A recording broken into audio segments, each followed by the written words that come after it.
राम राम मामा. राम राम. हे आपले शुगरचे पेशंट आहेत. तर यांनी खूप प्रयत्न केले तिकडं बाकीच्या दवाखान्यात.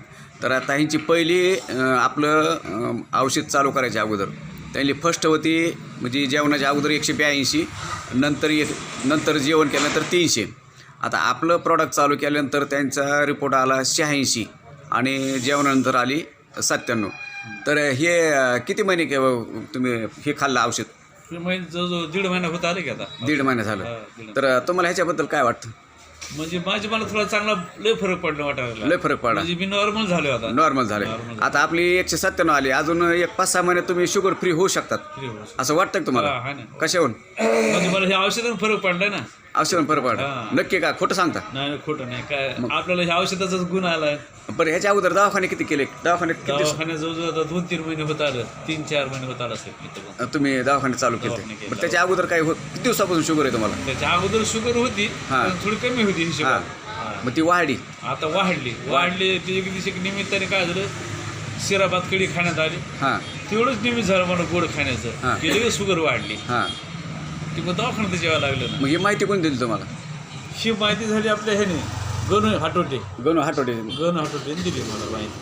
त्यांनी माहिती दिली तुम्हाला? ते मला म्हणले तुम्ही हे औषध घ्या आणि त्यांना आम्हाला भेटा तर तुम्हाला फरक पडेल. मग आता फरक जाणवला लय फरक एकदम? आता एकदम मला लय भारी फ्रेश वाटतं. आता शेतीमध्ये येतात कामाला जायला का? शेतीत जातो, काम करतो सगळं दारे दुरे. बरं ते शुगर वाढल्यानंतर काय प्रॉब्लेम असतो? शुगर जास्त वाढले की मग सुधरत नाही जास्त. काय होतं नेमकं लक्षणं काय त्याची? लक्षणं म्हणजे निवड समजा काही सुधरत नाही, धुंद असं गुंग झाल्यानं होतं एकदम. हातपाय गळून गेले, डिप्रेशन गेल्यासारखं. म्हणजे त्याला उल्हासच राहत नाही. उल्हास नाही काही नाही. आता मग गोळी खाल्ली त्यांच्या ह्याच्या दवाखान्यातल्या की मग नुसती झोप येते. मग सुस्त झोप घ्यावं वाटते लगेच.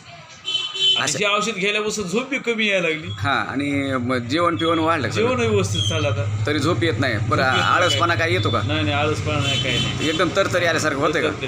झोपलं तरी झोप लागत नाही आता. काय लगेच वाटतं फिरावं इकडे. बरं मग आता शुगरवाल्याला काय सांगणार तुम्ही?